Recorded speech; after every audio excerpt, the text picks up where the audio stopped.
The highly anticipated rematch between Alexander Usyk and Tyson Fury happened this past Saturday, with Alexander Usyk taking home a unanimous decision victory, scored 116 to 112 by all three judges.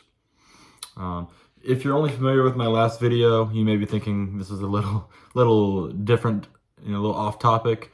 But if you were around for when my channel was a little bit older, or I guess when I was younger, but longer ago, you would this is a little more on topic for what the content was then. In regards though to the type of content as the fantasy football season is almost over, and there will be another punishment, and this time it is the loser has to do an open mic stand-up routine with his league mates that did not lose writing the jokes. Anyways though, let's get into the fight. Usyk got a 116-112 victory according to all three judges. The AI judge scored it 118 to 112 for Usyk, with the first and the last round being 10-10 rounds. I scored the fight 118-110 for Usyk. I thought that in the first 5 rounds, the fight was very close. I had Usyk up 3-2 through 5 rounds, but I thought there were 3 rounds that could very easily have gone either way, and then 2 rounds that were for sure or 1 round each for Usyk and Fury for sure. So I think either you could legitimately have had either fighter up 4-1 through 5 rounds. However, I thought through starting in the 6th round and through the end of the fight, Usyk really turned on and took over the fight.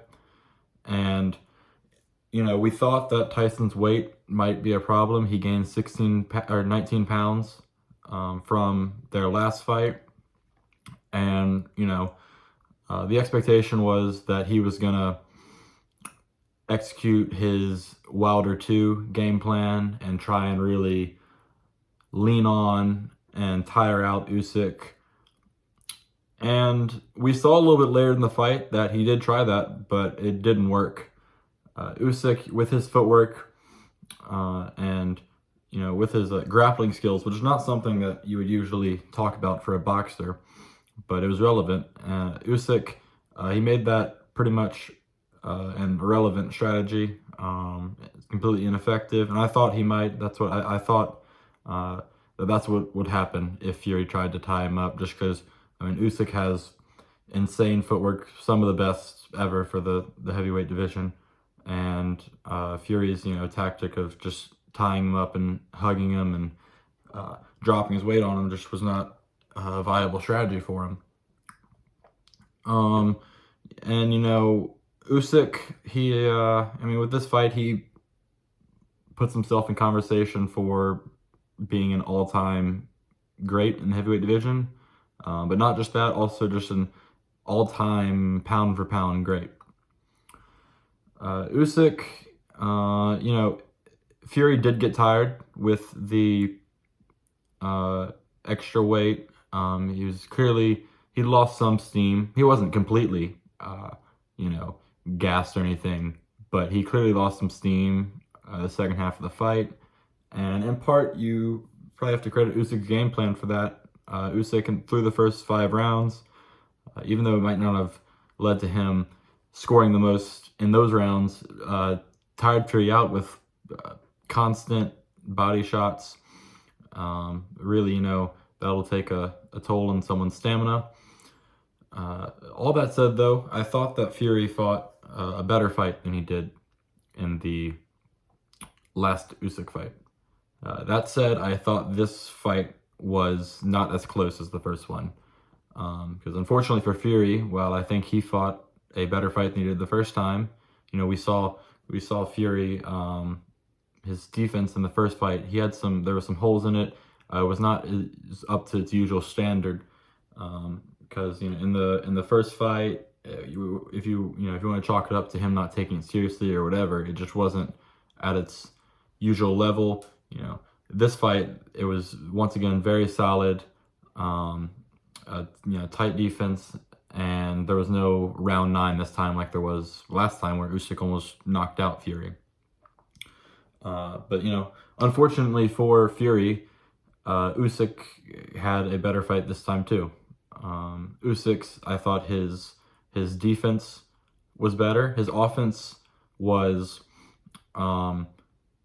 pretty much just as good the whole fight as it was in the second half of the Fury fight. He once again did a very good job of dissecting Fury's long guard, opening up body shots and headshots, and clearly Fury just was being outmaneuvered by the second half of this fight. Now, the question becomes, what is next for the heavyweight division? What are the next fights to make? And, there's already 2 and then possibly 3 fights lined up that are in the heavyweight division that are, relevant to this, they're going to affect this. And those are 2 of them on the February 22nd card, which is a great boxing card. Highly recommend watching that. Daniel Dubois versus Joseph Parker for the IBF Heavyweight World Championship, and Zhilei Zhang versus Ajit Kabayel. Then a third fight that is rumored to be in the works, hasn't been officially formalized or anything, is Martin Bakole versus Efe Egjagba. So these 3 fights will have a impact on the fights to be made after Fury Usyk, because these are already lined up after. So we'll consider that as we go through this.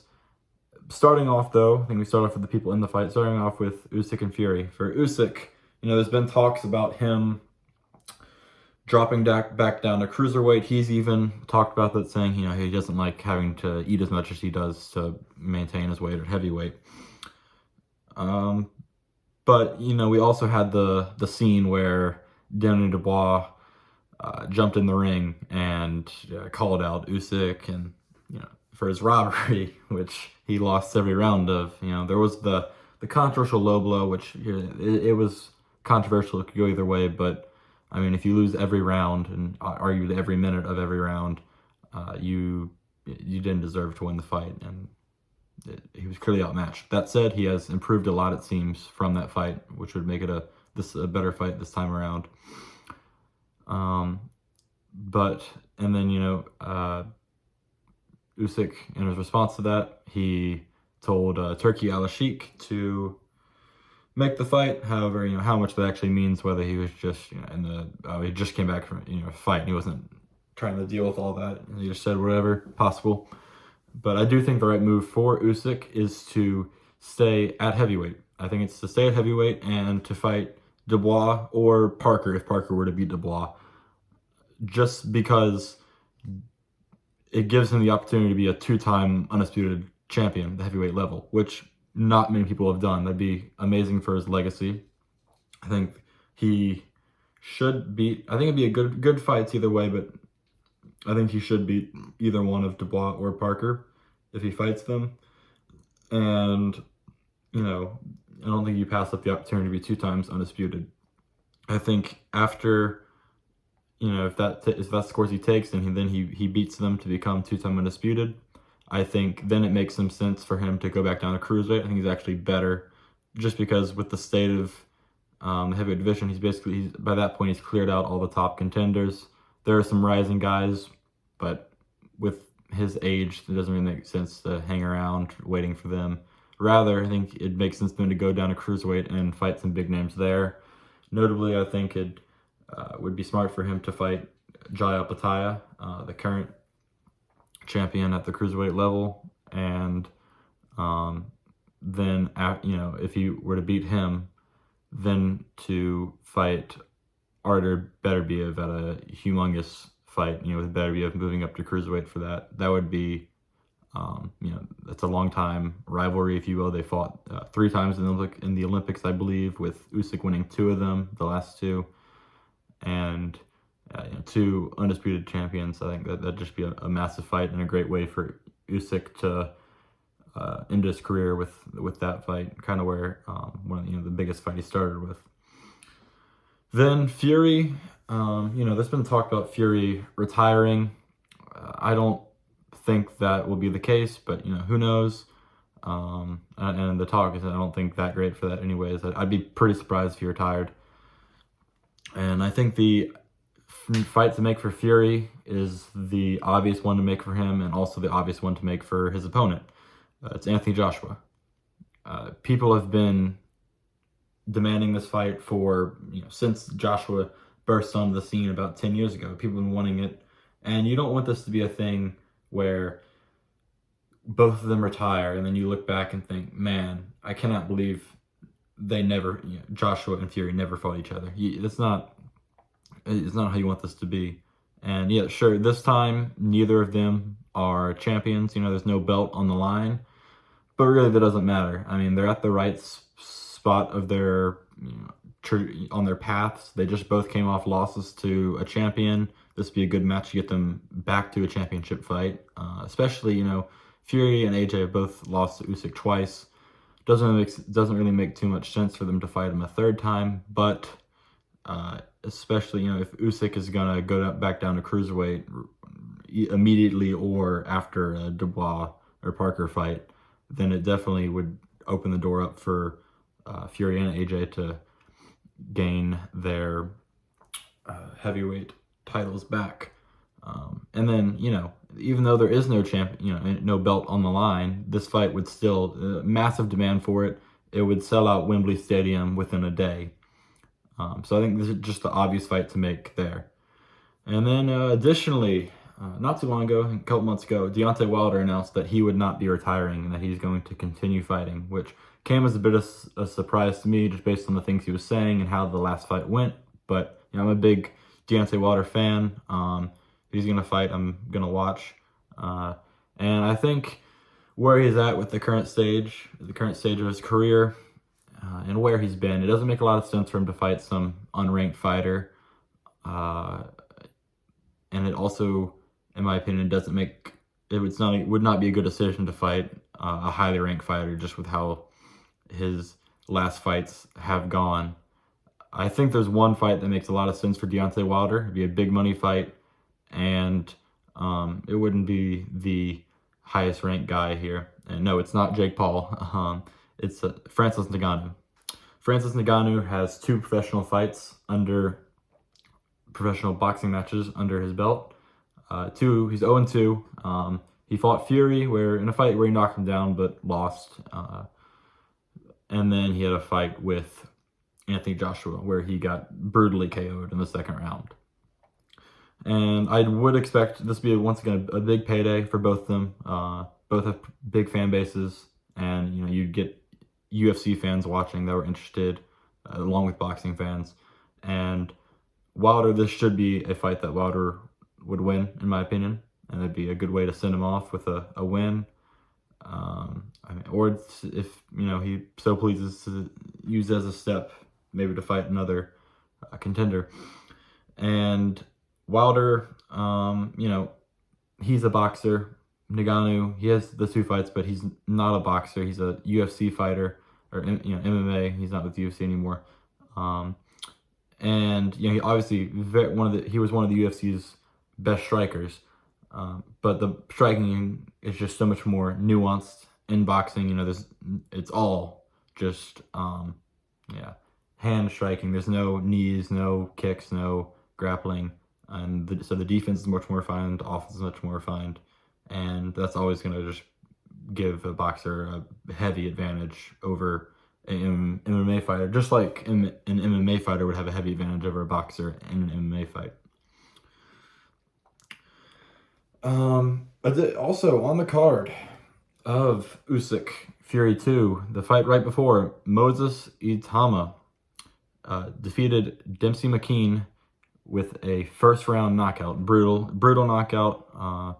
Knocked him down 2 or 3 times before in that round, and he looked like he was clearly a level above Dempsey McKean, which signals to me that it's now time for him to fight a contender. And I think the obvious contender for him to fight here is Filip Hrgovic. I think that is the best match to make here. You know, Hrgovic was once considered to be, well, by the IBF, not by me, but once considered by the IBF to be the top contender for the heavyweight title. But you know, after his loss to Daniel Dubois, uh, that title fell to Dubois, and Hrgovic a little bit fell out of the public eye, and you know, fell out in the public mind, fell out of that list of contenders, or top contenders.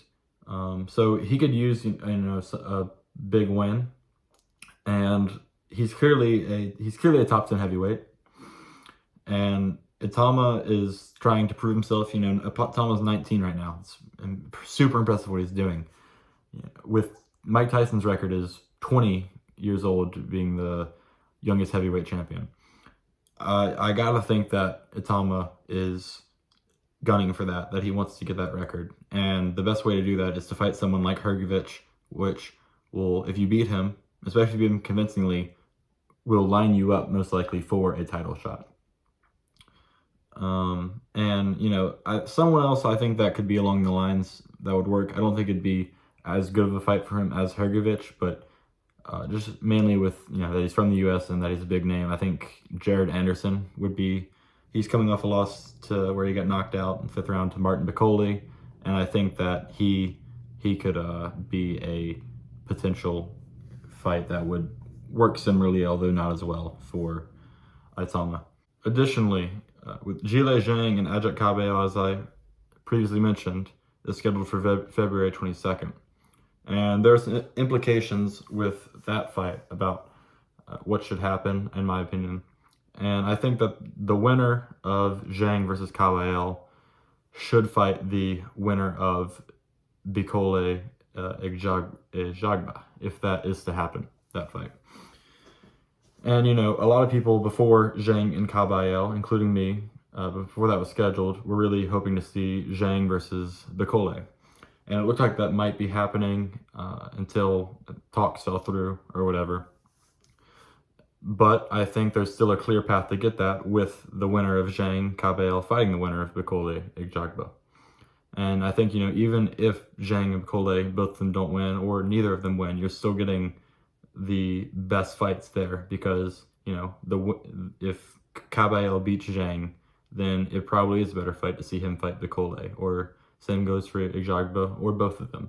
So I think that is the correct fight to make there, and really narrow down, you know, the contenders in the heavyweight division and see some good fights. And then lastly, you know, the loser, I talked about the winner, Dubois Parker. I talked about the winner of Zhang Cabello, but I'd like to see the losers of both those fights fight each other. You know, if Parker is to lose versus Dubois and Zhang is to lose versus Cabello, then we're going to get a rematch of Parker Zhang, which was a competitive fight where you know, Parker was was in control for most of the fight, but Zhang did knock him down twice. Now Parker still got the win, but you know, Zhang has said since that he didn't take the fight seriously enough, and he looked really good against Wilder, and I think that'd be an interesting fight to see in a rematch. And then additionally, you know, the potential fights with that setup outside of that are also interesting. You know, you could get Dubois Zhang or Parker Cabello, or anything of such. And once again, you're getting it's the correct way to rebound for whoever are the two losers of these fights on February 22nd. So that's where I think the current state of the, you know, with the current state of the heavyweight division, I think that's the fights that should be made after Fury Usyk and after these already scheduled fights happen.